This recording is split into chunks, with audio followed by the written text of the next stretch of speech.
안녕하세요, 여러분. 자, D-30 모의고사 해설 시작하도록 하겠습니다. 자, 어떻게 시험은 잘 보셨는지 모르겠네요. 자, 그러면 제가 이제 1번부터 짧게 한번 해설해 볼게요. 자, 다음은 이제 공인중개사법상의 중개에 대한 설명으로 가장 그쵸? 옳은 걸 찾아라 뭐 이렇게 나와 있는데요. 자, 옳은 내용. 자, 일단 저당권 설정 관련된 부분이 있는데요. 저당권 설정을 도와주는 것도 중개업에 해당하지 않는다. 해당합니다. 따라서 1번은 틀리고요. 자, 2번 같은 경우 유치권, 우리 행정법원 판례에 의하면 이전하는 경우에는 그 내용이 가능하기 때문에 이전에 대해서는 가능하죠. 그래서 우리가 법정이란 말이 들어가면 성립 단계는 안 되지만 이전이라는 데는 가능하기 때문에 불가능하다 아니다 가능하답니다. 자, 그리고 3번 같은 경우 이제 중개는 사실행위로서 유상이고요. 방연의 원칙이죠. 그런데 이제 선량한 관리자의 주의 의무와 마찬가지로 성관주의 의무 있죠. 그래서 위임과 마찬가지로 선량한 관리자의 주의 의무를 부담하는 게 맞는데요. 자, 이때 위임은 사무처를 위한 계약으로 무상의 원칙이다라고 돼 있고요. 선량한 관리자의 주의 의무를 부담할 필요가 없다고 돼 있는데요. 우리 중개와 위임은 둘 다 성관주의 의무를 부담할 필요가 있다. 부담한다고 보기 때문에 요 없다가 틀린 것입니다. 자, 4번에 도급이라고 돼 있죠. 그래서 우리 도급 같은 경우에는 바로 건축 하도급 공사 이렇게 생각하시면 될 것 같아요. 그래서 일의 완성이 보수지급 요건이라는 거 맞아요. 그래서 중개도 계약이 돼야 중개 보수를 받을 수 있는 거와 마찬가지로 중개와 도급 모두 일의 완성이 보수지급 요건이다. 맞습니다. 자, 그런데 개업공인중개사의 경우는 일의 완성 의무가 없어요. 왜? 안 되면 말죠. 집 팔아달라고 그러는데 안 되는 걸 어떡합니까? 하지만 도급이라고 하는 것은 8월 말까지 9월 말까지 여기 바닥재 공사 해주세요 라고 부탁했다면 당연히 약속을 지켜야 되겠죠. 그런 점에서는 차이가 있습니다. 따라서 정답은 4번 되겠습니다. 자, 5번 같은 경우 상속이 있죠. 그래서 상속이라는 그 자체, 아버님이 돌아가시면서 아들한테 남겨주는 그 상속 자체는 개입이 불가능하겠죠. 그런데 중요한 건 상속받은 토지 있죠. 그거를 하는 경우에도 개입할 여지가 없다라고 되어 있는데요. 아시겠지만 상속받은 토지를 양도하는 경우 있죠. 자, 이런 경우에는 개입될 여지가 없다가 아니라 있다겠죠. 자, 그래서 제가 볼 때는 1번 문제 정답은 4번으로 보시는 게 가장 좋을 듯 합니다. 자, 2번 문제 한번 가보도록 하죠. 자, 공인중개사법상 중개대상물 옳은 걸 찾아라. 1필토지의 일부만은 매매교환 저당권의 목적이 될 수 없습니다. 근데 용익물권의 설정은 불가능하다고 돼 있는데 요거는 가능하죠. 그래서 제가 볼 때 1번은 틀렸습니다. 2번 일반 건물의 한동 건물의 일부분만은요 소유권 이전을 수반하는 거래의 목적물이 되지 못하며 전세나 임대차의 경우도 일부는 대상물이 되지 못한다고 돼 있는데요. 여러분들 알겠지만 일부분 있잖아요. 일부분도 가능합니다. 그렇기 때문에 제가 볼 땐 틀렸고요. 3번 공장재단 퉁 쳐서 재단 등기를 한 거죠. 은행에다 돈 빼쓰기 위해서요. 근데 저당권자의 동의를 얻었답니다. 그러면 임대 가능하고요. 이때는 한 개 공장뿐만 아니라 수개 공장으로도 저당권 설정 가능합니다. 그래서 제가 볼 때는 3번이 옳은 걸로 답이 되네요. 4번 개발제한구역 내 임야 토지거래 허가구역 안의 토지, 저작권, 무채재산권 이런 것들은 중개대상물로 볼 수 없습니다. 자, 우리가 중개대상물이 되기 위한 요건이 세 가지가 있죠. 법정 중개대상물일 것, 두 번째 자, 사적 소유가 가능할 것, 세 번째 중개행위가 개입 가능할 것 이렇게 세 가지 요건을 동시에 충족하는 경우 가능합니다. 그래서 이런 개발제한구역이나 토지거래 허가구역 내 토지 이런 것들은 가능합니다. 근데 이 무채재산권 같은 것들이 있죠. 이런 것들은 안 되겠죠. 그래서 이게 되고 안 되고가 섞여 있는데 다 된다고 하기 때문에 제가 볼 때는 잘못된 것 같습니다. 무채재산권은 안 됩니다. 자, 5번 토지에 부착된 수목의 집단은 어떤 경우도 소유권과 저당권을 객체로 인정받을 수 없다라고 되어 있는데요. 수목의 집단을 등기를 하잖아요. 그럼 임목이 됩니다. 그럼 임목이 되면 바로 표제부 갑구와 을구가 있기 때문에 소유권과 저당권의 목적이 될 수가 있을 수도 있어요. 그래서 제가 볼 때 5번은 틀린 걸로 답이 되겠습니다. 자, 정답은 일단 옳은 걸로 찾으라 그랬으니까 정답은 3번이 답이 되겠습니다. 자, 3번 문제 가볼게요. 자, 다음은 이제 개설 등록에 대한 설명으로서 가장 옳은 걸 찾아라. 자, 옳은 걸 찾아라 그랬는데요. 법인의 대표자를 포함해서 임원사원 전원이 실무교육 받아야 되는 거 맞죠? 그래서 여러분 알겠지만 요 임원사원은 전원이 자격증이 있는 것이 아니라 3분의 1만 자격증이 있으면 만들 수 있어요. 법인은. 하지만 실무교육을 받을 때는 자격증이 있던 없던 간에 전원이 다 받아야 돼요. 그래서 제가 볼 때는 1번 지문은 옳습니다.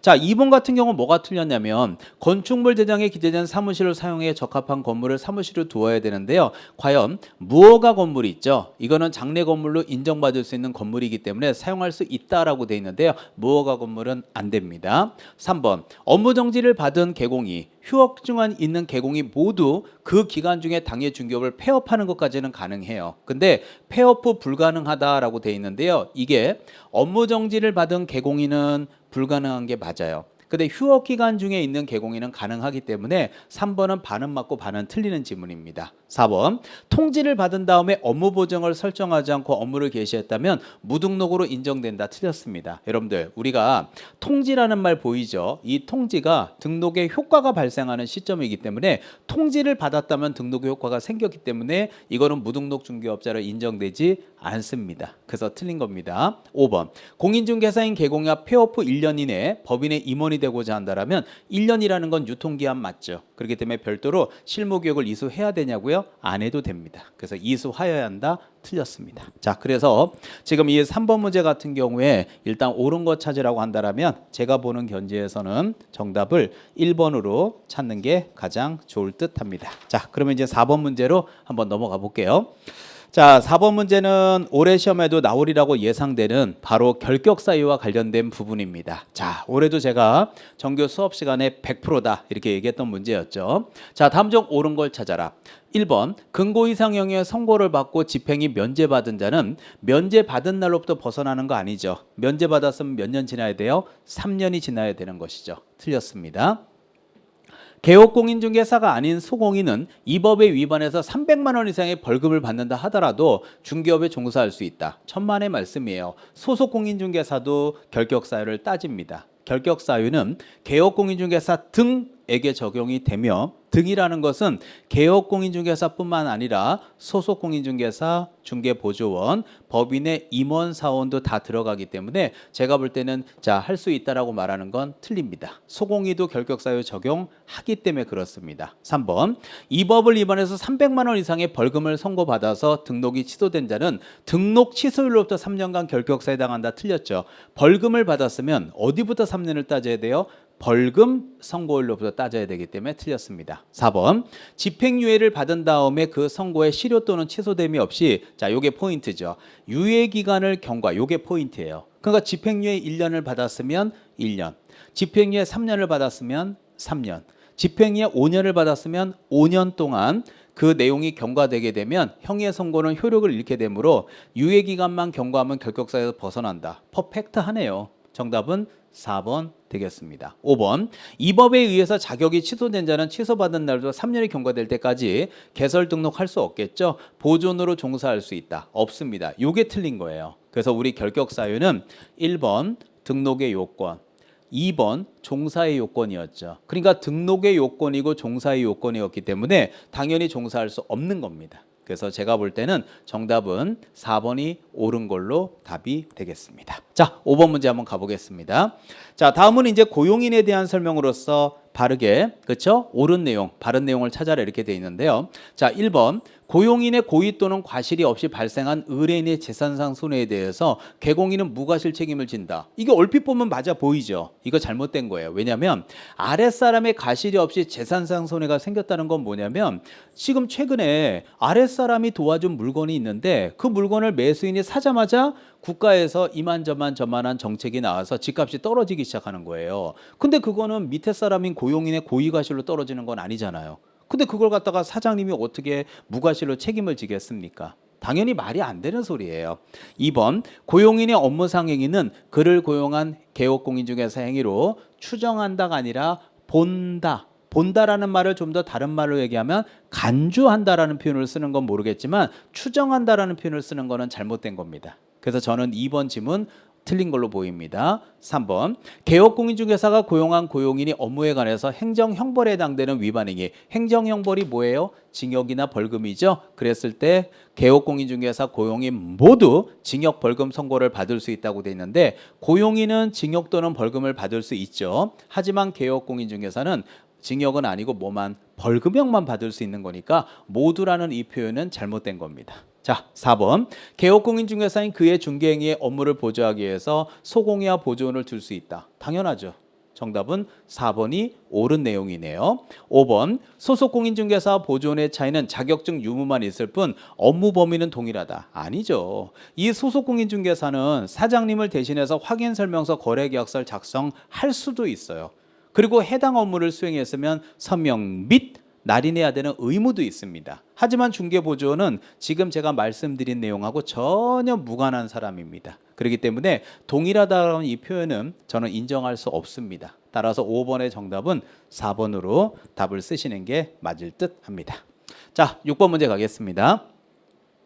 자, 다음은 이제 휴업 및 폐업에 대한 설명이다. 옳은 걸 찾아라 이렇게 돼 있는데요. 자, 첫 번째 보면 업무정지 기간 중인 개공이라 하더라도 자, 업무정지 기간 맞습니다. 그러면 공동 사용할 위한 것이 아니라면 사무소 이전 가능하죠. 근데 폐업은 불가능하다. 폐업도 가능합니다. 따라서 틀렸습니다. 기억번은 틀렸습니다. 요것 때문에 틀렸어요.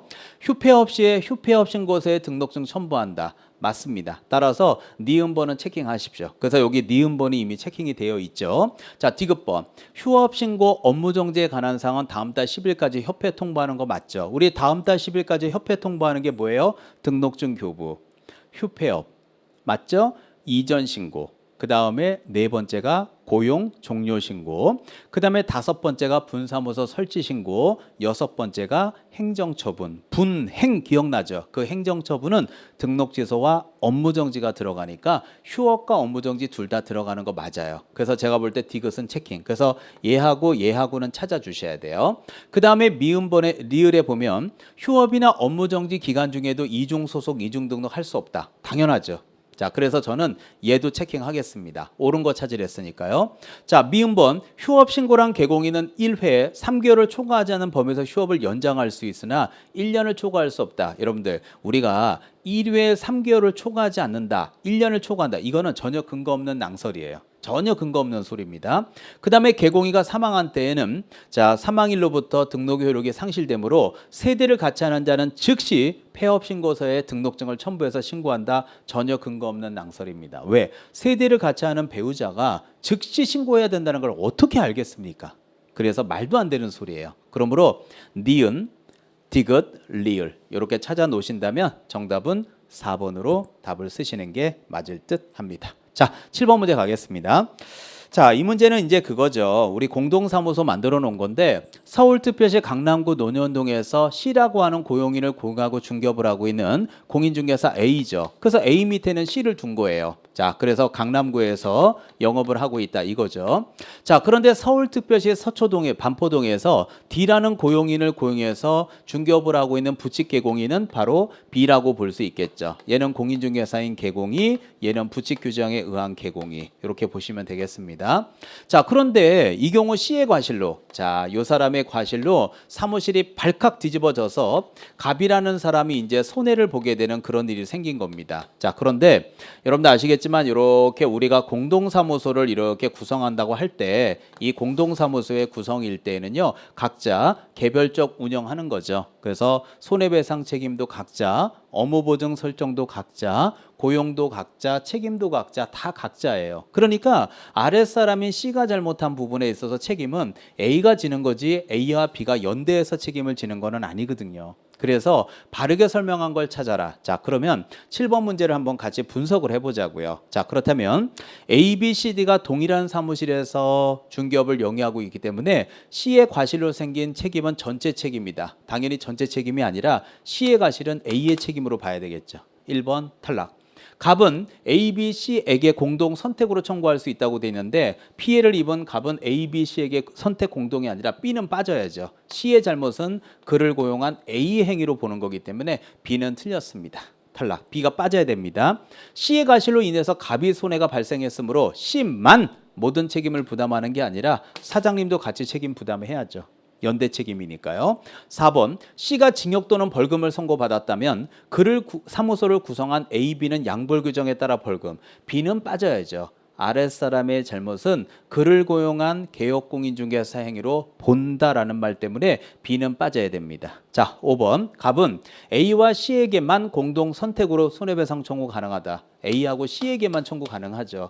이쪽까지는 불똥이 안 튀어야죠. 그래서 이거를 바로 우리는 개별적 운영을 해야 되는 내용이기 때문에 제가 볼 때는 정답은 5번이 바르게 설명한 걸로 볼 수 있겠죠. 그래서 항상 공동사무소가 나오면 개별적 운영이라는 것을 잊으시면 안 될 듯합니다. 정답은 5번 되겠습니다. 자, 넘어가겠습니다. 자, 이번에는 우리 8번 문제 한번 가보도록 하죠. 자, 8번 문제는 여러분들 다 아시는 대로 우리 그렇죠? 자, 8번 문제와 관련된 부분은 바로 전속중개계약에 대한 내용으로 이렇게 볼 수 있을 것 같아요. 자, 우리 전속중개계약에서 매번 우리 수업 시간에도 나는 자연인이다, 상황버섯, 2주마다 한 번씩 먹자, 뭐 이런 농담들 많이 했었잖아요. 그런 내용들 포함되어 있는 내용들입니다. 자, 한번 보도록 하죠. 자, 다음 중에서 옳은 걸 찾아라 이렇게 나와 있는데요. 자, 역시 나왔네요. 상황버섯. 상황버섯은 2주마다 한 번 이상 먹자. 이건 좋아요. 근데 서면 또는 구두라고 돼 있는데 구두는 틀렸습니다. 2주마다 한 번씩 서면으로 제시해야 되는 게 맞습니다. 1번은 탈락. 2번 전속중개계약서상에 약정이 있다 할지라도 유효기간은 3개월이다. 아닙니다. 약정이 없으면 3개월이에요. 그래서 만약에 약정이 있다면 그 약정이 우선하는 것입니다. 2번도 틀렸습니다. 3번 의뢰인이 전속중개계약 유효기간 내에 개업공인중개사에 소개 알게 된 상대방과 개공인을 배제하고 거래까지 했어요. 그러면 이때는 위약금 지불해야 돼요. 근데 그 위약금은 중개보수의 50% 범위 내가 아니라 중개보수에 해당하는 금액을 다 줘야 돼요. 50% 때문에 틀린 겁니다. 4번 전속을 체결한 경우에 전속중개계약서 2통을 작성해서 당사자 간에 그렇죠? 이의가 없음을 확인하고 자 전속중개계약서 확인설명서에는 서명 또는 날인을 해야 되잖아요. 따라서 제가 볼 때 4번 지문은 퍼펙트한 지문입니다. 정답은 4번입니다. 5번은 어디가 틀렸냐면 거래가 완성되었죠? 그럼 집이 팔렸잖아요. 그러면 거래정보사업자에게 연락해서 매물망에서 내려야죠. 언제까지? 최대한 빨리 내려야 되는 것이고 최대한 빨리는 7일이 아니라 지체 없이 내려야 됩니다. 따라서 7일 이내가 아니라 지체 없이 거래정보사업자에게 통보해야 됩니다. 따라서 제가 볼 때는 5번 틀렸습니다. 자, 옳은 내용을 찾으라 그랬으니까 정답은 4번이 답이 되는 걸로 보시면 되겠습니다. 자, 9번 문제 가겠습니다. 자, 9번 문제는 이제 손해배상. 자, 우리 뭐 어떻게 보면 가장 쉬운 내용 중에 하나가 바로 손해배상인데요. 자, 옳은 걸 찾아라. 개공의 착오로 원래 목적물이 아닌 다른 점포에 대한 매매계약을 체결했다. 그럼 당연히 손해배상 책임이 있는 거죠. 읽자마자 답은 1번이네요. 2번. 개공의 행위로 손해배상은 원칙상 무과실 책임이므로 자, 중과실과 무과실을 전부 포함하는 것으로 봐야 된다라고 돼 있는데요. 개공의 행위로 인한 책임이라는 건 뭐냐면 개업공인중개사 본인이 잘못해서 사고를 터뜨린 거잖아요. 그러면 그거는 중과실과 무과실을 모두 포함하는 걸 봐야 된다. 그러면 이거는 잘못된 거죠. 그래서 무과실이 아니라 본인이 잘못하고서 책임지는 거니까 무과실이 아니라 바로 과실이죠. 자, 그래서 과실 책임으로 봐야 됩니다. 3번.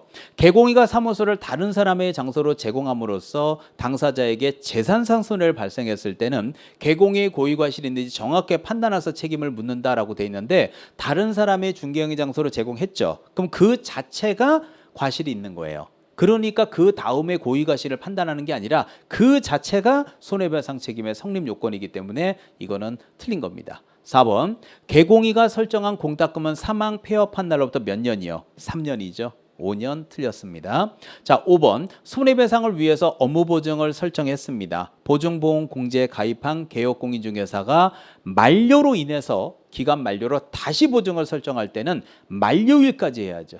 15일 전까지 틀렸죠. 그래서 지금 이 9번 문제에서 옳은 거 찾으라고 한다면 정답은 1번이 답이 되는 것입니다. 자, 10번 문제 가겠습니다.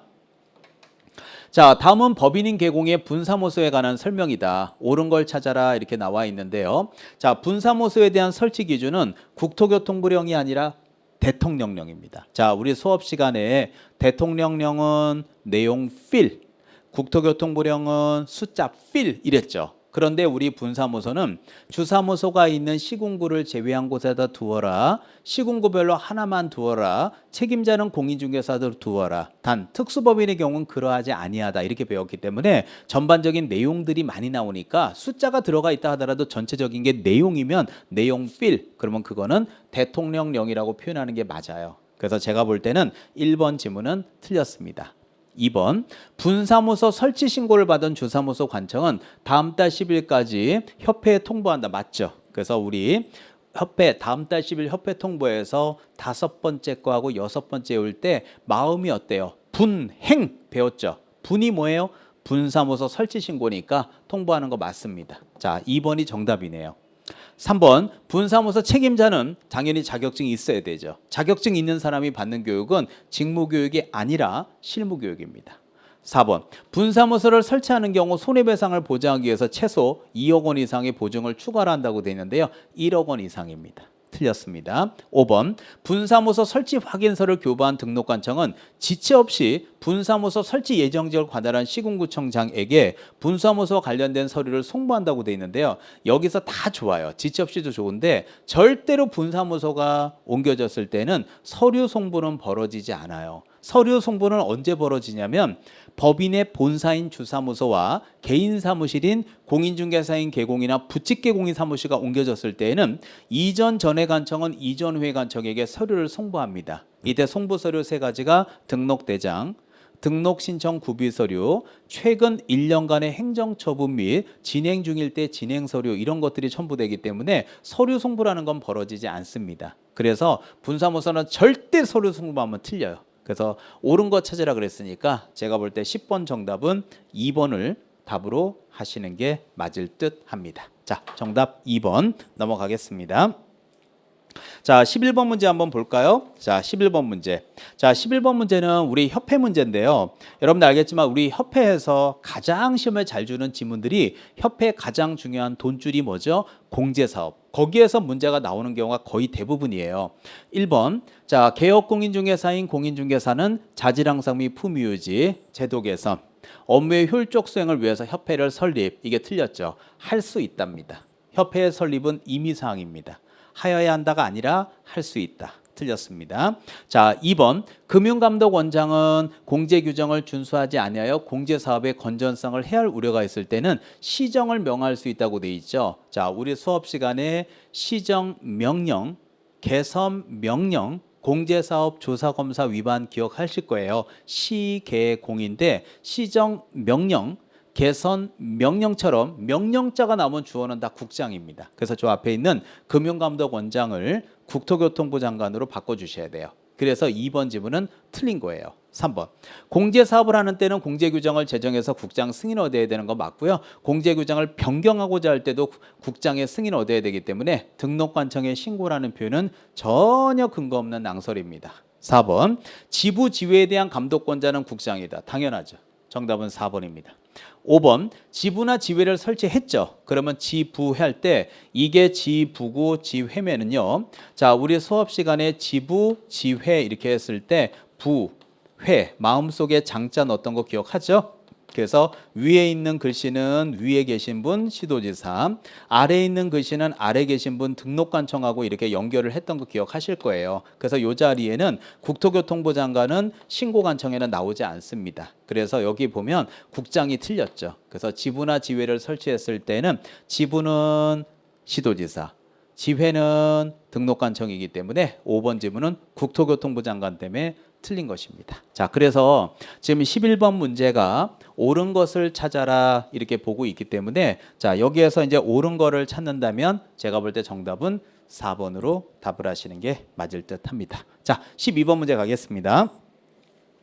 자, 12번 문제는 정정 신청 사항이 아닌 거 찾아라 그랬죠. 자, 정정 신청 사항 딱 나오면 우리 임선정 수업에서 가장 또 특이한 부분 중에 하나가 바로 암기법이었잖아요. 그래서 매도인 그림을 그려서 윗니 6개, 아랫니 막 이런 거 했었잖아요. 그래서 눈, 코도 하고 눈이 뭐예요? 주소, 콧구멍은 번호, 전화번호, 휴대전화번호, 윗니 6개는 거래 지분 비율, 아랫니 4개는요 거래 지분. 기억하시죠? 그 다음 여기 티셔츠에 그려져 있는 게 뭐예요? 건축물의 종류, 땅에 닿아 있으면 지면, 그리고 발 디디는 곳, 사무소 소재지, 플러스 전화번호나 상호. 이렇게 외워주시면 되게 쉬워요. 이렇게 외우고 나서 아닌 거 찾아라 그러면 당연히 정답은 4번에 중도금 잔금은 없죠. 이 중도금 잔금은 어디냐면 변경신고사항에 나옵니다.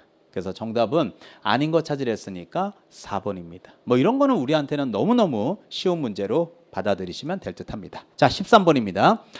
자, 우리 그 작년도 여러분들 선배분들 6월 1일부터 시행된 제도가 주택임대차 계약 신고 제도인데요. 올해 이 주택임대차 신고 제도가 이제 시험 문제가 여러분들 이제 이후에 하나 더 이렇게 나올 때가 됐거든요. 그래서 이제 이렇게 보게 되는데 다음 중에서 이제 틀린 걸 찾아라 이렇게 돼 있거든요. 자, 그래서 주택임대차 계약의 신고 지역은 특별시, 자치시, 시도, 시군구 지역 맞아요.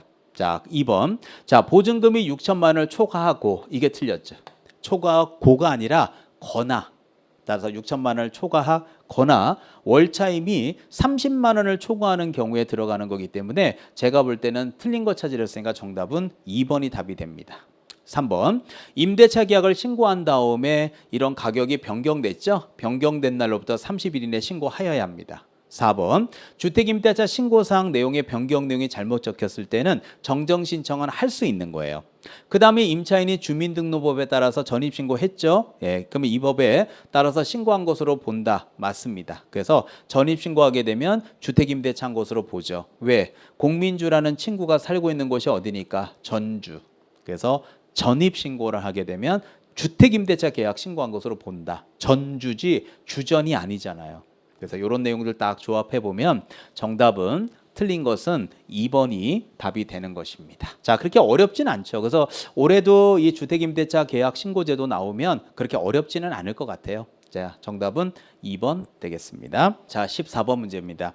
자, 올해도 그 14번 문제 이 부동산 거래 신고 제도는 반드시 시험에 나올 부분이에요. 그 중에서도 특히 알고 계시겠지만 요번에 토지에 대해서 자금 조달 또 하나가 토지 이용 계획서 첨부하는 그 부분은 꼭 알아두셔야 됩니다. 자, 그렇다면 다음 중에 틀린 걸 찾아라. 자, 1번에 보면 공법상 거래 규제 이용 제한에 관한 사항은 신고 사항에 포함되지 않는다. 맞습니다. 2번 수도권 등에 소재하는 토지입니다. 그래서 토지예요, 토지 지분이에요, 토지죠. 그럼 1억 원 이상일 때 자금 조달 이용 계획 제출해야 되는 거 맞습니다. 3번에 토지권 외 지역이잖아요. 외 지역에 소재하는 토지일 때는 6억 원 이상일 때 자금 조달 이용 계획 제출하는 거 맞습니다. 자, 4번이 답인데요. 수도권 등에 소재하는 토지를 지분으로 매수하는 경우 있죠. 그럴 때는 1억 원 이상인 경우에는 자, 자금 조달 이용 계획서 제출한다고 돼 있는데 아마 질문이 많이 올 거라고 저는 생각이 듭니다. 뭐냐면 이렇게 토지를 지분으로 수도권 등에 있는 토지를 매수할 때에는 1억 원 이상이 아니라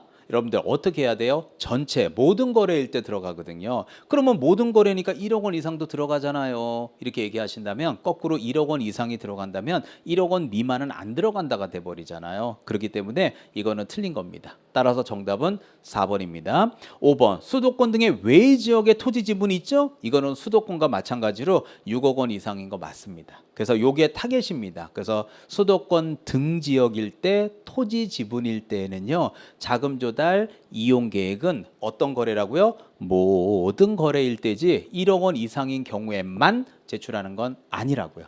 자, 만자도 틀렸고 1억 원 이상도 틀렸고 자, 14번은 이래저래 제가 볼 땐 답입니다. 저 14번 문제는 별표 3개 꼭 해두세요. 올해 시험에 나올 가능성이 굉장히 높습니다. 자, 넘어가겠습니다. 15번입니다. 자, 우리 주택임대차보호법 다음 중에서 이제 가장 바르게 설명한 걸 찾아라 이렇게 나오고 있는데요.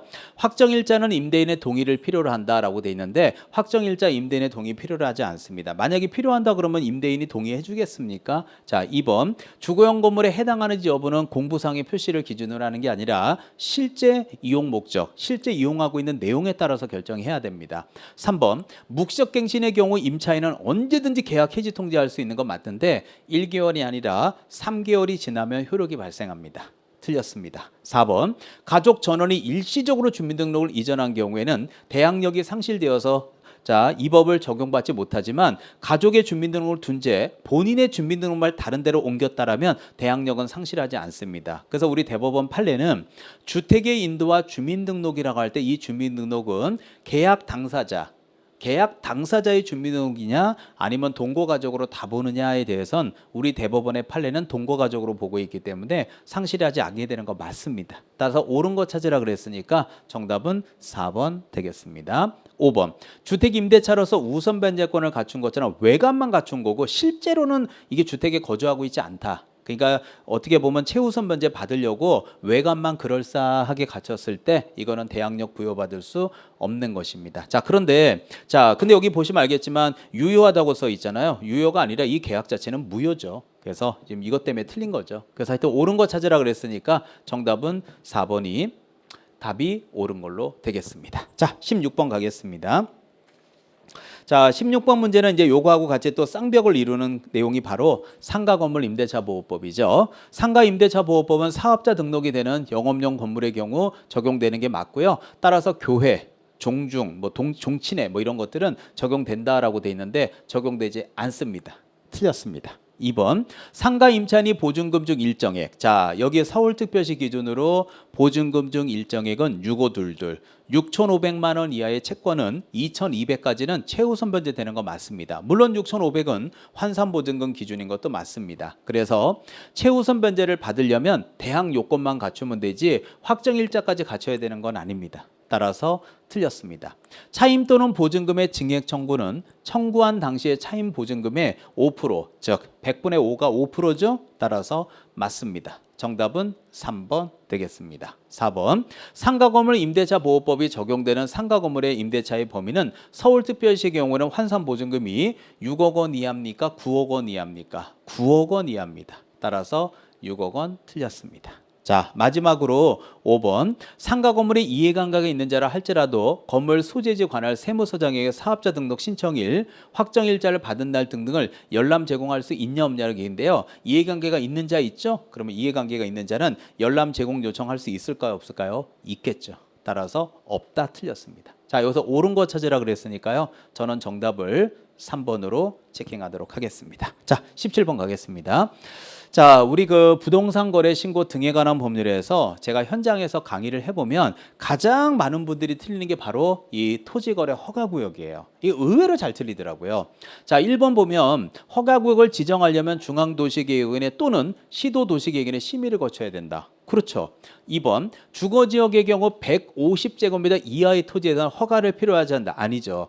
요거 요번 시험에 나올 거라고 제가 굉장히 많이 말씀드렸는데 주거지역은 바로 60제곱미터입니다. 그래서 주거지역은 60, 상업은 150, 그쵸? 공업은 150, 녹지는 200. 미지정은 60입니다. 그래서 올해 이 주거지역에 대한 부분들 나올 가능성이 굉장히 크고요. 자, 허가를 필요로 하지 않는 면적은 60제곱미터 이하여야 되기 때문에 150은 틀렸습니다. 정답은 2번 바로 나오네요. 아마 이 문제는 이번 시험 보신 분은 거의 다 맞지 않았을까 그렇게 예상합니다. 자, 허가구역의 지정은 공고 5일 후에 발생하는 거 맞고요. 이의가 있는 자는 1개월 이내 이의 신청할 수 있고요. 자, 그 다음에 우리 여러분들 이행강제금 많이 배웠잖아요. 그래서 이용 의무를 이행하지 않으면 100분의 10 범위 안에서 이행강제금 부과되는 거 맞아요. 그래서 17번의 정답은 제가 볼 때 자, 2번으로 답을 하시면 될 것 같습니다. 자, 넘어가겠습니다.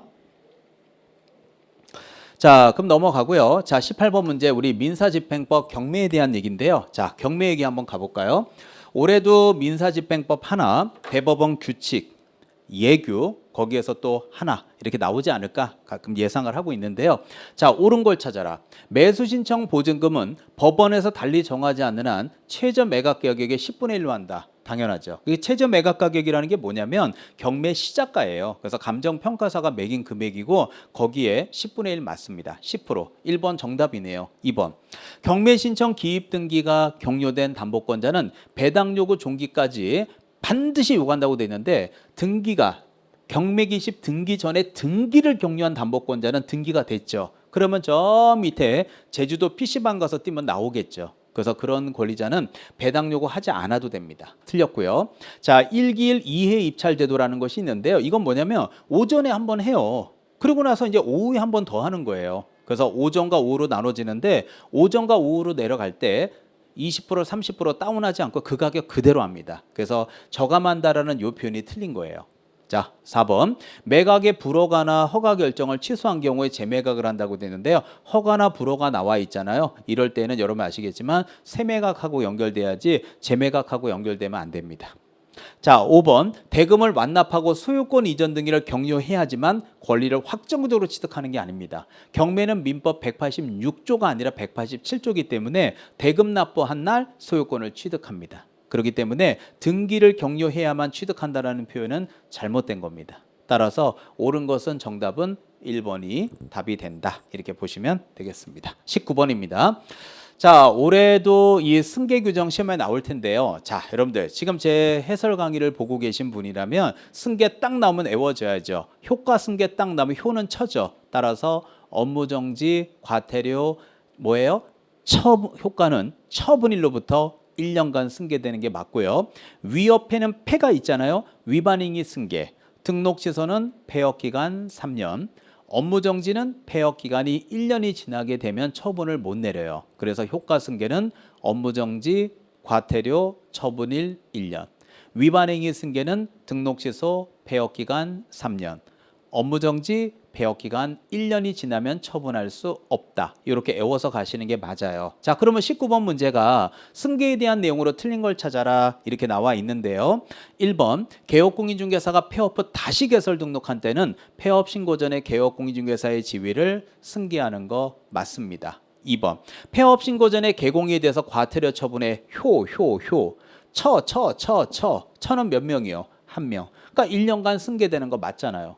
자, 3번 6개월을 초과해서 폐업한 다음에 재등록한 개공에 대해서 폐업 신고 전에 업무정지, 위반행위에 대해서 이렇게 행정처분을 할 수 없다라고 돼 있는데요. 여러분도 보시면 알겠지만 6개월을 초과해서 폐업했다 이렇게 써 있잖아요. 자, 6개월을 초과해서 폐업을 했습니다. 그리고 다시 재등록한 개공에 대해서 폐업 신고 전에 업무정지라고 돼 있는데 업무정지는 폐업 기간이 1년이 지나면 못 내립니다. 근데 6개월이 지났다는 얘기는 그쵸?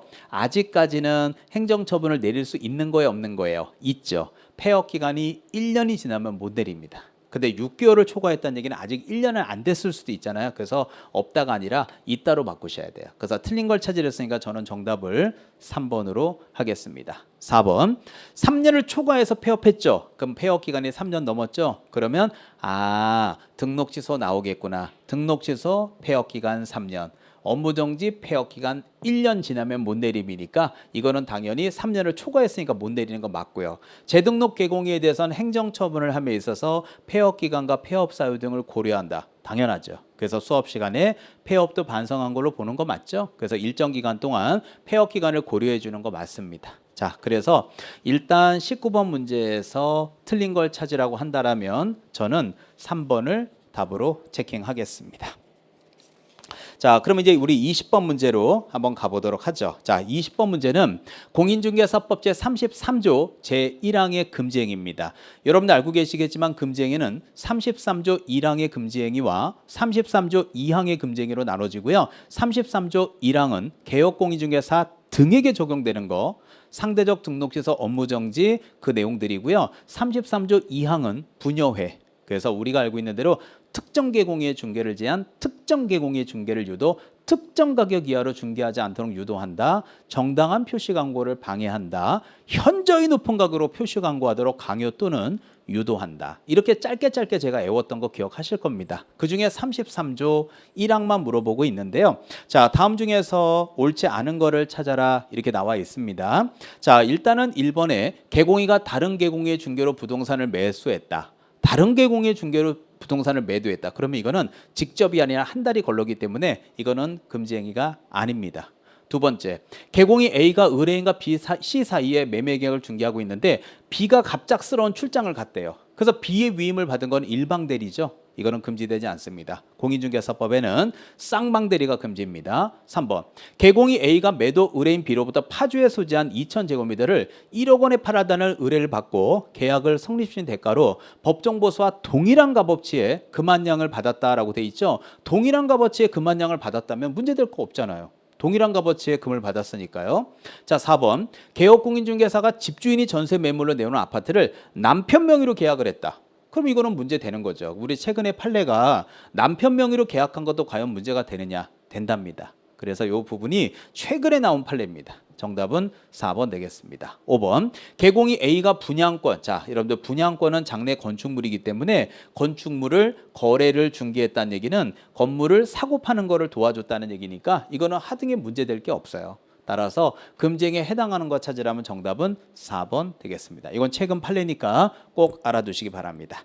자, 그러면 이제 우리 21번부터 한번 보시면 21번 문제는 이제 교육에 관련된 내용으로 이렇게 보실 수 있는데요. 우리 교육 수업 시간에 첫째 아들, 둘째 아들, 셋째 아들, 시옷, 이응, 지읒 이렇게 해서 제가 여러분 머릿속에 많이 넣어드리려고 노력을 했는데요. 자, 이제 그런 거를 이제 문제로 적용하는 연습이죠. 자, 그러면 이제 실무교육을 받은 개공이, 소공이는 실무교육은 첫째 아들이죠. 시옷이니까. 그래서 2년마다라고 하면 틀리고요. 그렇죠? 그러니까 2년마다는 맞죠. 왜냐하면 뒤에 연수교육이니까. 그래서 실무교육을 받고 나서 2년마다 연수교육 받아야 되니까 연수교육 기준으로는 맞는 것입니다. 2번, 개설 등록을 신청하고자 하는 자는 1년 이내에 시도지사 할 때 시옷 보이죠? 그러니까 시옷이니까 무슨 교육이요? 실무교육. 맞는 거죠. 자, 그 다음에 이제 3번이 답인데요. 연수교육 그러면 시옷, 이응, 지읒 이러면 이게 둘째 아들입니다. 그래서 둘째 아들의 교육은 첫째 아들이 28, 32니까 둘째 아들은 12에서 16이 돼야 되겠죠. 그래서 3시간에 3은 셋째 아들이니까 직무교육에 들어가기 때문에 3시간에서 4시간 이내로 하는 것이 아니라 12시간에서 16시간으로 해야 되겠죠. 따라서 일단 틀린 거 찾으려 했으니까 저는 정답을 3번으로 가도록 하겠습니다. 4번, 실무교육의 이수시간은 28, 30이 맞고요. 중개보조는 중개는 지읒으로 시작하죠. 그래서 이 사람은 바로 무슨 교육을 받아요? 직무교육을 받아야 되는 거 맞죠. 따라서 가장 여기서 틀린 거 찾으라 그러면 저는 답을 3번으로 체킹하도록 하겠습니다. 자, 22번 가겠습니다. 자, 다음은 이제 개업공인중개사의 중개 업무와 관련된 부분으로 옳은 것을 찾아라 이렇게 나와 있는데요. 법인 또는 공인중개사인 경우에 그 업무를 볼 수 있는 지역의 범위는 사무소 소재지가 관할하는 시도 관할구역을 한다. 맞죠? 자, 그래서 시도 관할구역을 하는 게 맞으려면 부칙개공이일 때는 시도 관할이 맞지만 주어가 공인중개사인 개공이나 법인인 개공이로 써 있다면 이거는 시도가 아니라 전국이 돼야 되니까 1번은 틀린 겁니다. 2번, 개업공인중개사는 전문 직업인으로서 업무를 보좌하기 위해서 타인을, 즉 고용인을 사용할 수 없다는 얘기인데 고용인 사용할 수 있습니다. 틀렸습니다. 3번, 부칙 규정에 한 개공이가 업무 지역의 범위 제한을 위반해서 중개한 경우에 100만 원 이하의 과태료를 처한다 그랬는데 요게 틀렸죠. 업무 지역을 위반하면 제재는 업무 정지입니다. 자, 4번, 개공이가 자신이 직접 중개업을 영위하지 않고 보조원 등으로 하여금 계약서 작성 등의 중요한 행위를 하게 했다는 얘기죠. 이거는 당연히 등록증과 자격증 양도 대회에 문제가 생길 수 있기 때문에 취소가 되지 않는다. 틀렸습니다. 자, 5번, 이 법의 모든 개공인은 이용, 개발, 거래에 관한 상담 업무를 수행할 수 있다고 돼 있는데 정답이 5번이에요.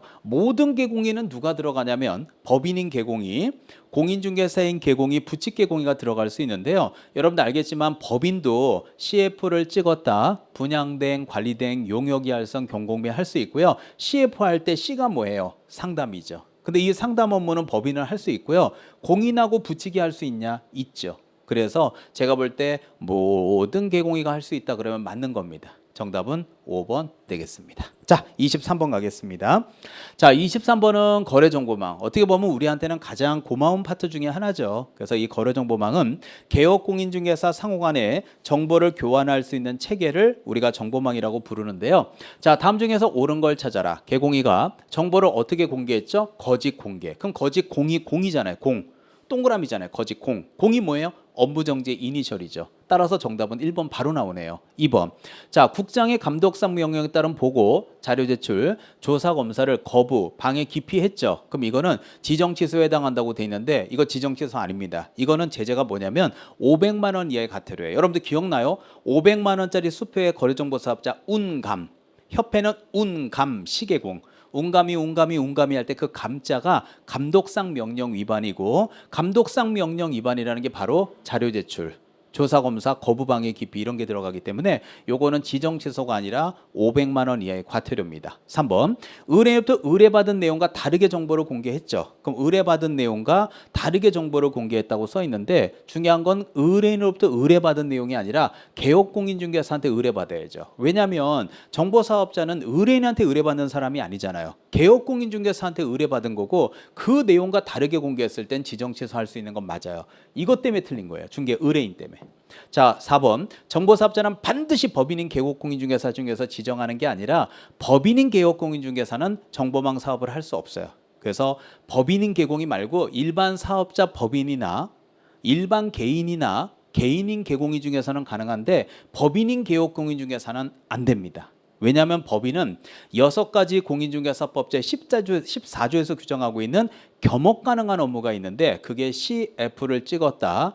분양대행, 관리대행, 용역계약선, 경공매인데 거기는 정보망이 없기 때문에 그렇습니다. 5번 정보망을 설치 운영할 자로 지정을 받고자 하는 자는 공인중개사 1명 이상을 확보해야 됩니다. 그래서 2명 이상이라고 얘기하면 틀립니다. 자, 그래서 제가 볼 때는 23번에 가장 옳은 거 찾는 거는 정답을 1번으로 보시는 게 제일 좋을 듯 합니다. 자, 24번 문제를 한번 들어가 볼까요? 자, 우리 24번 문제가 요새 아주 핫한 부분이죠.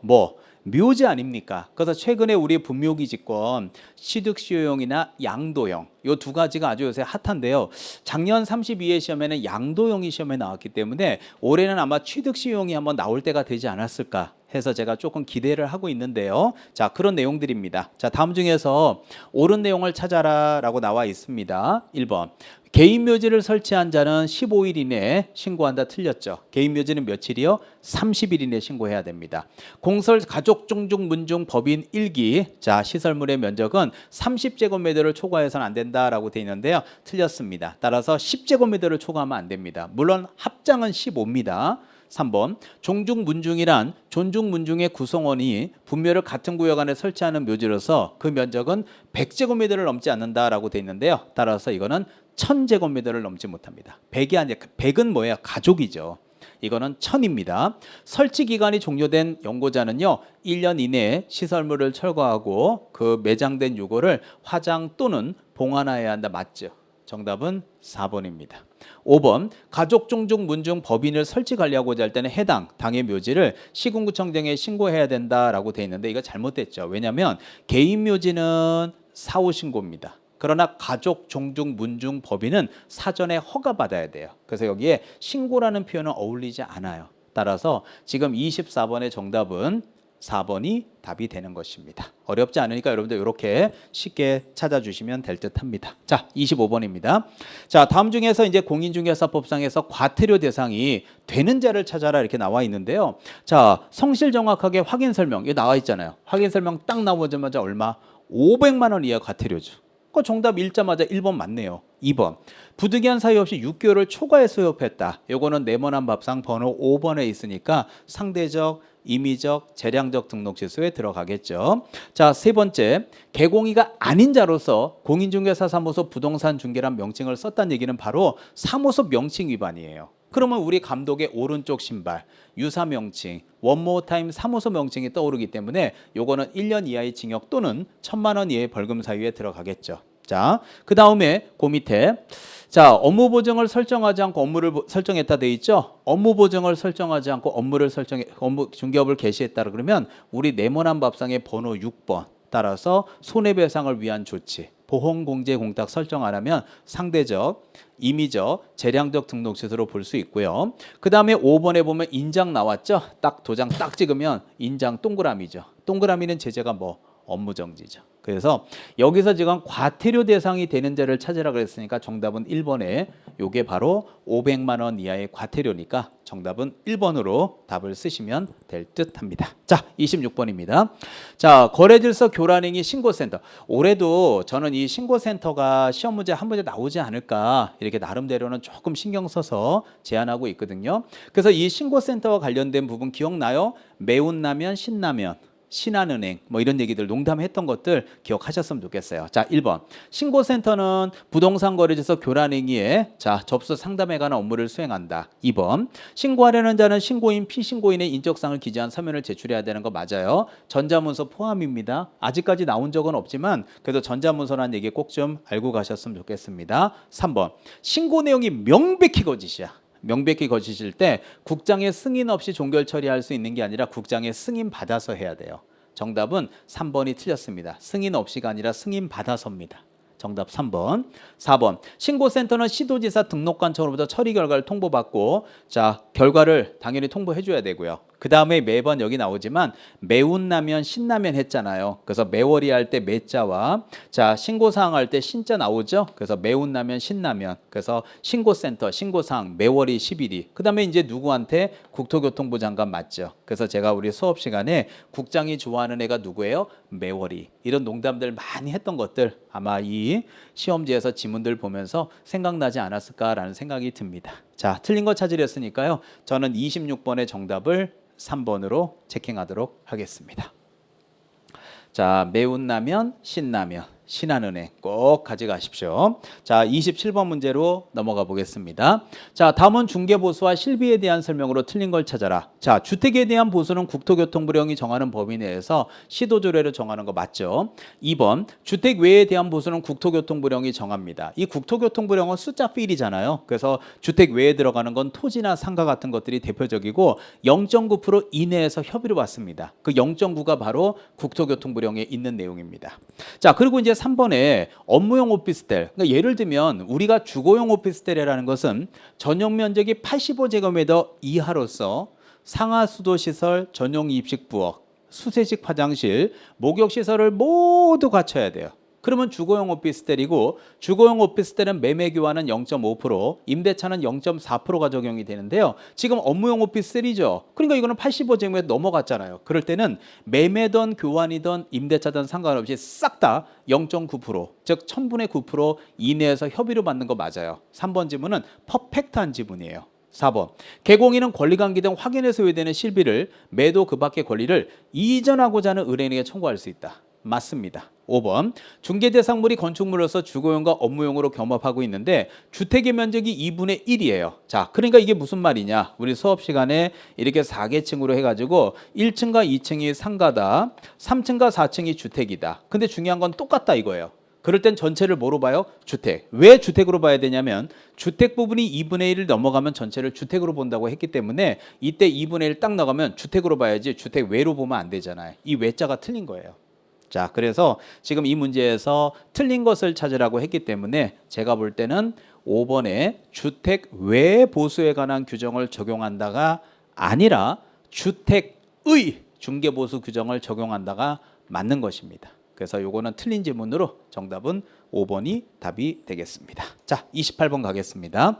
자, 다음은 이제 행정처분에 대한 걸로 옳은 걸 찾아라. 1번, 등록관청은 감독상 명령에 위반하거나 질문에 불응했을 수 있죠. 그런 개업공인 중에서는 제재가 업무정지입니다. 자, 등록을 취소할 수 있다는 얘기는 상대적 등록 취소인데요. 네모난 밥상에는 감독상 명령 위반이 없습니다. 2번, 등록증을 양도되어야 했죠. 등록증 딱 나오면 스님의 왼손, 스님은 절에 계시잖아. 절에 계시면 절대적 등록 취소잖아. 그래서 등록이 취소될 수 있다가 아니라 되어야 한다. 반드시 취소된다. 어떤 절대적, 어떤 기속적, 필요적, 이런 어떤 단정적인 표현이 와야지 될 수 있다 그러면 안 돼요. 될 수 있다 그러면 안 될 수도 있는 겁니다. 되어야 합니다. 자, 3번.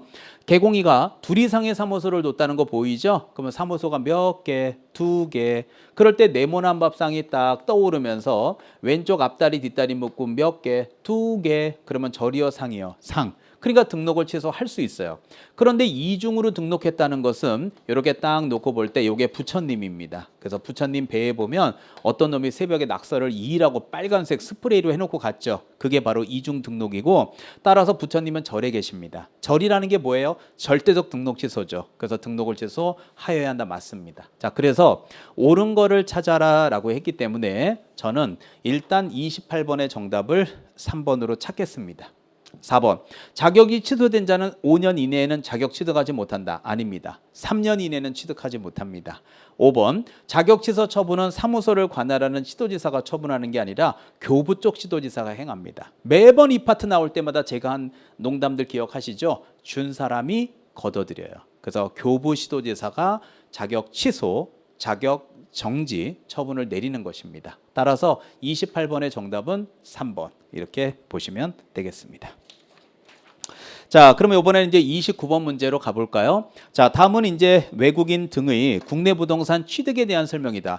올해도 이 외국인의 국내 부동산 취득은 많이는 아닌데 꼭 한 문제씩 주더라고요. 그래서 조금만 노력하면 먹을 수 있거든요. 그래서 자, 옳은 걸 찾아라. 취득하는 계약을 했을 때는 60일이 맞아요. 근데 아시겠지만 부동산 거래 신고 대상인 계약은 매매 계약이거든요. 매매 계약일 때는 30일 이내 해야 됩니다. 그래서 부동산 거래 신고 대상인 계약인 매매 계약은 제외하고 얘기해라. 그러면 60일이고요. 따라서 이때 말하는 계약은 교환이나 증여 같은 것들이 대표적입니다. 이걸 안 하게 되면 제재는 300만 원 이하의 과태료 맞습니다. 따라서 정답은 읽자마자 1번 바로 나와버리네요. 자, 2번이 틀린 이유는 생태경관 보전지역 내 있죠. 군문 생야 할 때 생은 허가 대상이기 때문에 60일 이내 신고 아닙니다. 사전에 허가 받아야 됩니다. 신고 아예 틀리고요. 3번 외국인 등의 허가를 받지 않고 토지 취득을 계약을 하거나 부정하게 했죠. 그때는 허가를 안 받았을 때 제재는 둘둘 치킨. 그래서 2년 이하의 징역 또는 2천만 원 이하의 벌금에 해당되기 때문에 저는 3번 질문 틀렸다고 보입니다. 자, 4번 허가를 받은 신고 간청은 받은 날로부터 며칠 이내 15일 이내에 허가나 불허가 처분해야 되기 때문에 30일은 틀렸죠. 15일로 바꿔주십시오. 자, 5번 계약 외의 원인 예를 들면 뭐 상속이라든지 경매 이런 것들이 들어갈 수 있는데 이럴 때에는 60일 이내 신고를 해야 되는 게 아니라 6개월 이내 신고해야 됩니다. 60일을 6개월로 바꿔주십시오. 따라서 제가 볼 때는 가장 옳은 걸 찾으라고 했기 때문에 옳은 내용은 정답은 1번으로 답을 하시면 될 듯 합니다. 자, 30번 가겠습니다. 자, 다음은 민사집행법 경매 내용으로 옳은 것 찾아라. 매수인은 매각부동산 이의 유치권자에게 담보되는 책임을 변제할 책임이 없다고 돼 있는데 있습니다. 이게 왜 있냐면요. 유치권은 인수되는 권리거든요. 그럼 인수되는 권리라는 게 뭐예요? 당연히 경락인이 줘야 되는 거 아닙니까? 그럼 줘야 된다는 게 뭐예요? 변제 책임이 있는 거죠. 없다 틀렸죠. 매각 방식은 기일 입찰, 기간 입찰 두 가지 방법이 있다고 돼 있는데 아닙니다. 또 하나 있습니다. 호가 경매라는 것도 있습니다. 틀렸습니다. 3번 배당 요구에 따라 매수인이 부담해야 될 내용이 바뀌지 않는 경우에는 얼마든지 철회 가능합니다. 정답은 3번. 4번 매각에 이의가 있는 자는 항고를 제기할 수 있는데 항고 보증금은요 최저 매각 가격의 10%가 아니라 매각 대금의 10%입니다. 틀렸습니다. 경매가 취하됐다. 이 취하가 됐다는 말은 무슨 말이냐면 임선정이 은행에 대출받은 걸 갚지 못했어요. 그래서 은행이 임선정의 아파트를 경매 붙였을 때 제가 아버지한테 가서 돈을 빌려서 은행빚을 갚아버렸죠. 그러면 은행은 임선정의 아파트 경매를 취하시킨다는 얘기는 없던 걸로 한다는 얘기예요. 그렇다면 당연히 은행은 임선정이 갖고 있는 아파트에 압류한 것도 당연히 소멸되지 않아요. 소멸돼요. 소멸돼야죠. 틀렸습니다. 이건 어떻게 보면 국어죠. 국어. 자, 정답은 3번이 옳은 걸로 답을 하시면 되겠습니다. 자, 넘어가겠습니다. 자, 31번 문제입니다. 자, 31번은 이제 상가 건물 임대차 보호법 다음 중에서 이제 옳은 걸 찾아라 그랬는데요. 상가 건물을 임차하고 사업자 등록한 사업자가 폐업 신고했다가 코로나 때문에 폐업 신고했다가 코로나 치료제가 나와서 다시 같은 상호나 등록번호로 했다면 기존의 대항력은 존속하는 게 아니라 그때 사업자 등록하는 순간 그때부터 다시 취득하는 거지 예전 게 그대로 존속하는 건 아니에요. 이거 틀렸습니다. 임차인은 임차권 등기 명령 신청과 관련된 비용을 임대인에게 청구할 수 있습니다. 틀렸습니다. 보증금이 전액 변제되지 아니한 대항력 있는 임차권은 자, 임차 건물에 대해서 경매가 실시된 경우에 매각이 되면 소멸한다. 자, 대항력이 있다라는 건 뭐예요? 인수되는 거죠. 인수된다는 얘기는 소멸하는 거예요. 소멸하지 않는 거예요. 소멸하지 않는 거죠. 소멸된다 그러면 대항력이 있는 게 아니죠. 대항력이 뭐예요? 돈 안 줘 못 나가. 어떨 때예요? 1번 인수, 2번 1순위 임차인. 이렇게 얘기해서 지금까지 제가 끌어오고 있습니다. 틀렸습니다. 4번 임대인의 동의를 얻은 전대차에서 전차인이 계약갱신 요건 행사 기간 내에서 이게 중요한 거예요.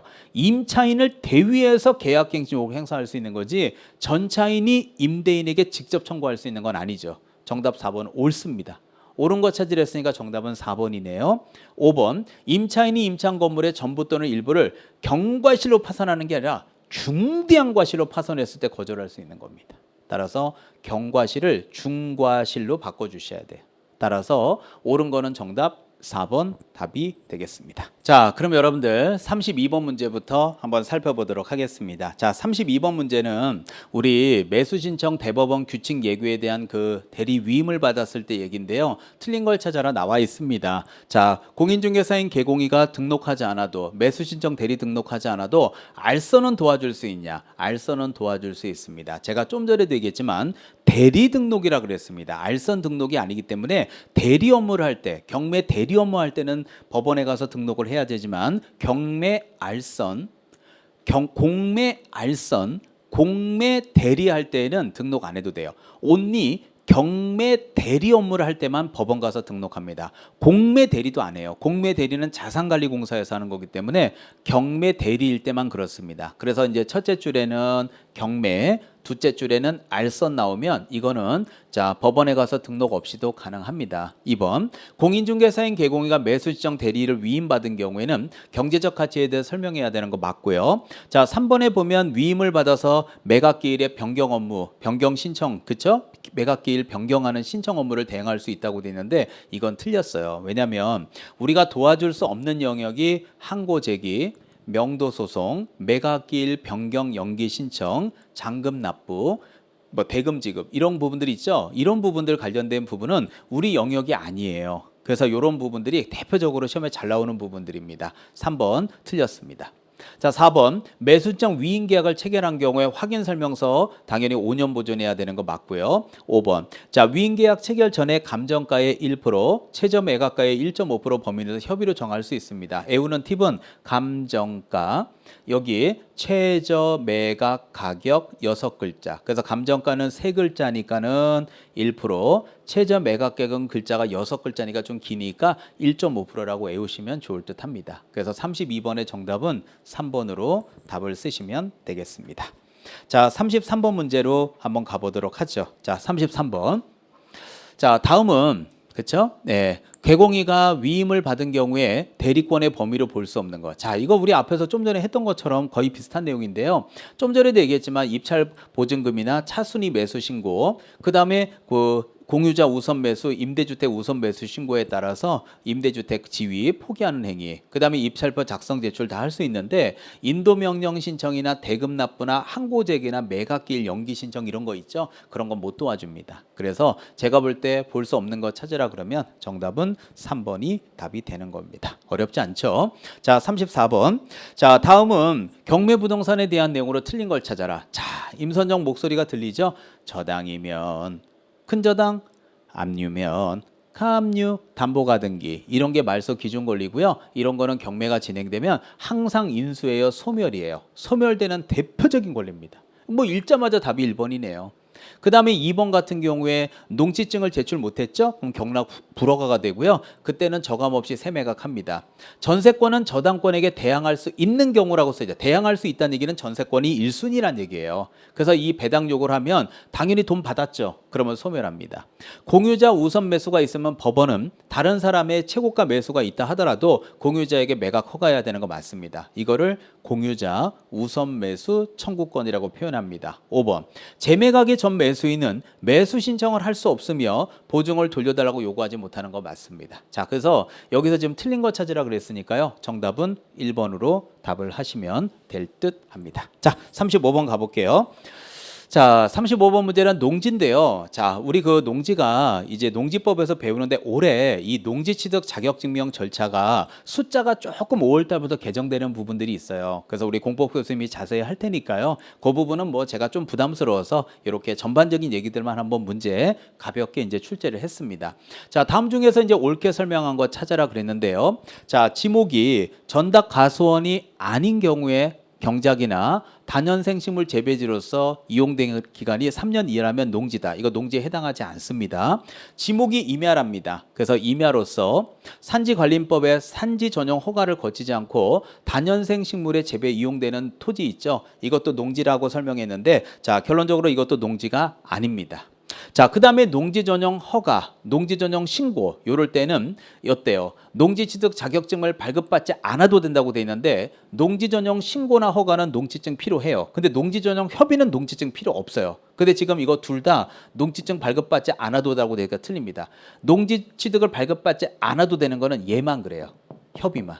얘는 자, 농지 취득 필요합니다. 그래서 제가 볼 때는 3번은 틀렸고요. 4번. 주말 체험 영농 목적으로 소유하는 경우에는 여러 지역에 분산해서 취득하는 것도 가능하냐고요? 가능합니다. 자, 그래서 제가 볼 때는 정답은 4번이 가장 옳죠. 5번. 상속으로 농지를 취득하게 되는 경우 있죠. 이럴 때는 1000제곱미터가 아니라 1만 제곱미터 이하의 농지에 소유할 수 있습니다. 따라서 틀렸습니다.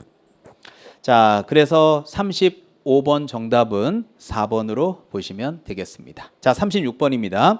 자, 다음 중에서 이제 공인중개사법상의 포상금 지급 대상자가 아닌 것 찾아라 그랬는데요. 자, 우리 포상금들 애웠던 거 기억하시죠? 자, 그래서 이제 첫 번째가 바로 무등록이었던 거 기억하실 거고요. 그 두 번째가 여기 포장지가 들어오니까 바로 부정하게 등록했다라는 거 생각하실 거고요. 그 다음에 세 번째가 여기 스티커 두 개가 바로 등록증이나 자격증, 양도 양수 받은 자 이렇게 될 거고요. 그 다음에 여기 지포 있잖아요. 그래서 요게 지포가 에듀윌 지포.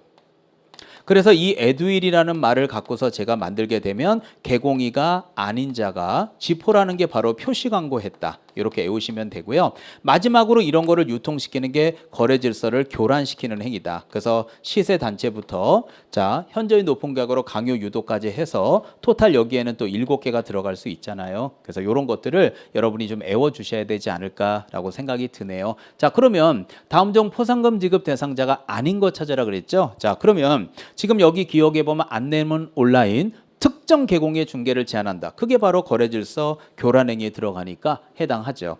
인터넷을 통해서 이용하여 명시 규정을 위반해서 표시 광고했다고 되는데 계공이가 아닌 자가 표시 광고한 건 있지만 명시 규정을 위반해서 한 건 없죠. 그러니까 아닌 거 찾으려면 얘는 일단 찾아야 되겠네요. 정당한 사유 없이 정당한 표시 광고 있죠. 그런 걸 방해하는 행위. 그러니까 대표적으로 분요 회장님이 정당한 표시 광고 방해하는 거. 이게 바로 교란행위죠. 자, 리을에 보면 폐업 신고하고 중개업을 했다. 여기 있잖아요. 폐업 신고하고 중개업은 뭐예요? 이게 무등록이죠. 그 다음에 마지막으로 등록은 안 하고 중개업했다. 그것도 뭐예요? 무등록이죠. 그러니까 결국 여기서 아닌 거 찾으라 그러면 저는 요 니은번만 찾으면 될 것 같은데요. 그래서 정답은 니은번 하나 찾으시고 1번의 답은 한 개로 쓰시는 게 맞습니다. 자, 그래서 요거 다시 한번 공인중개사법상의 포상금 하고요. 또 부동산 거래신고 등에 관한 법률의 포상금 두 가지가 있으니까요. 그 내용들 한번 정리해서 꼭 외워주시면 좋을 듯 합니다. 자, 37번입니다. 자, 다음은 실명법에 대한 내용으로서 다음 중 옳은 것을 찾아봐라 이렇게 돼 있는데요. 자, 1번 같은 경우 채무를 변제를 담보하기 위해서 부동산 명의를 이전하는 것은 명의신탁 약정에 해당한다. 아닙니다. 위치한 면적을 특정해서 2인 이상이 구분 소유하기로 약정했다. 바로 구분 소유자 등기 맞죠? 이것도 명의신탁 아닙니다.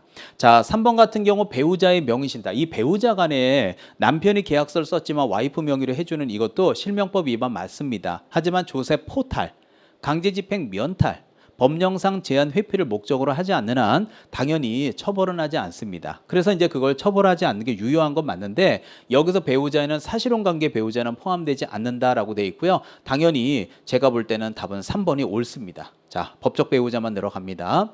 그 다음에 4번. 자, 명의신탁 약정에 의한 등기가 무효라 하더라도 제3자에겐 대항할 수 있다. 제3자에겐 대항 못합니다. 제3자는 선악 모두에게 대항할 수 없습니다. 그래서 제가 볼 때는 4번도 틀렸습니다. 자, 5번.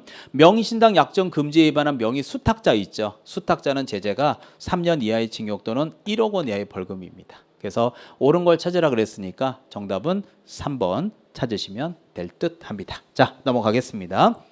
자, 이제 38번 문제인데요. 올해도 이 확인 설명서가 우리 공인중개사법에 있는 서식이 작년 12월 31일 날 개정되어서 올해 나올 가능성이 굉장히 커요. 그래서 특히 다가구 주택 확정일자 부여 현황 그거 꼭 제가 강조하고 싶어서 다시 한번 넣습니다. 확인 설명서 1은 주거용 건축물인 거 맞죠? 그래서 다가구 주택 제출 여부는 실제 권리관계 내용에 들어가는 게 아니라 이 다가구 주택 서류 제출 여부는 권리관계에 들어갑니다. 실제 권리관계는 바로 등기되지 않는 권리 내용이고요. 이 다가구 주택 서류는 바로 권리관계 내용에 들어가기 때문에 정답은 1번이 틀렸습니다. 자, 2번, 3번, 4번, 5번 쭉 읽어보시면 될 듯 합니다. 자, 39번입니다. 자, 임차권 등기 명령 제도 틀린 걸 찾아라. 임차권 등기가 신청되면 법원은 서면 심리 방법에 의해서 발령 여부를 심사해서 발령하는 거 맞고요. 임차주택의 소재지를 관할하는 지방법원, 지원, 시군법원에 신청할 수 있고요.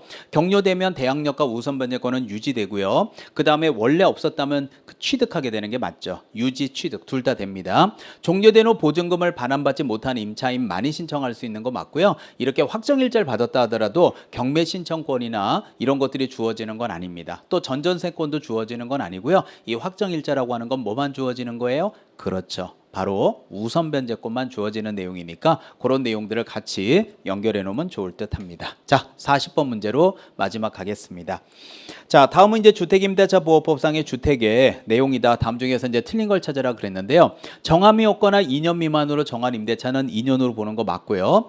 대항 요건을 갖추지 못한 임차인이 임차권 등기 명령에 따라 경료가 됐죠? 그러면 취득하는 거죠. 자, 좀 전에서도 그랬죠. 원래 있었다면 유지, 없었다면 취득. 맞는 겁니다. 3번 확정일자를 갖추게 되면 경매나 공매 시에서 확정일자는 후순위 권리자 기타 채권자도 우선할 수 있는 권리가 있는 거 맞죠. 4번 보증금 중 일정액을 다른 담보권자 우선해서 보증금 받을 수 있고요. 이 보증금 중 일정액이라고 하는 게 서울특별시 기준으로는 1억 5천만 원 이하의 채권적 전세는 5천만 원까지 그래요. 그게 바로 2분의 1 범위 안에서 가능합니다. 5번 임차인이 상속권자 없이 사망했어요. 그럼 아버님이 돌아가실 때 아들이고 뭐가 한 명도 없어요. 그러면 도대체 아버지는 누가 병소발을 했나 봤더니 사실혼관계 배우자가 있었어요. 그럼 그분이 아버님 병소발하고 했을 때는 고생했으니까 인정해주자 이겁니다. 그런데 중요한 거는 그 주택에서 가정공동생활을 안 하고 있대요.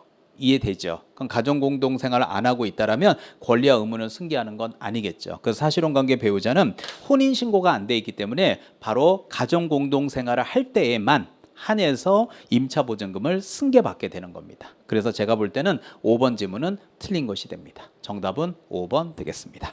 자, 여러분들 여기까지 마무리하고요. 자, 요 D-30 이후에도 우리 또 각종 특강들이나 또 아시겠지만 우리 동형 모의고사 같은 것도 기다리고 있으니까요. 많이 여러분들 풀어보시고 실력 향상 많이 시켜셔서 올해 꼭 합격하셨으면 좋겠습니다. 자, 여러분들 수고 많이 하셨습니다.